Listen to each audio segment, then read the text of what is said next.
বড় ভাই, ঘুরতে গেলাম। সাবধানে যেও। আচ্ছা। আরে, এই ঈদের আগে রাতে বেচারা এখানে বসে কি করে? থাক, এইসব নিয়ে আমার ভাবা দরকার নেই। ঘুরতে ঘুরতে রাত হয়ে গেল। ভাই কি না কি বলে আল্লাহই জানে। আরে ওই ব্যক্তি না এখনো বসে আছে? দেখি তো জিজ্ঞাসা করে কি হয়েছে।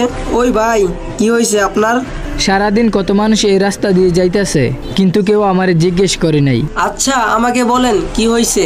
আমার কেউ নাই, আমার বাবা ছাড়া। কিন্তু আমার কপাল খারাপ, কালকে আমার বাবা আমার জন্য মার্কেট করতে গেছিল। যাওয়ার পথে রাস্তায় দুর্ঘটনায় মারা যায়। ও আচ্ছা, আপনি মন খারাপ করিয়েন না।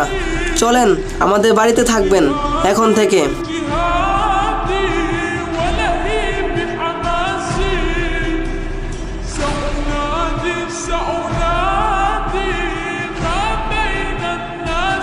আসেন, এটা আমাদের ঘর। এখানে বসেন। ভাই, ও ভাই। এত রাত করলি কেন? ভাই, একটা অসহায় ভাইকে বাড়িতে আনছি। এই ব্যাপারটা অনেক ভালো হয়েছে।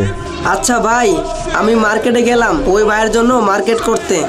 আচ্ছা তাহলে যা।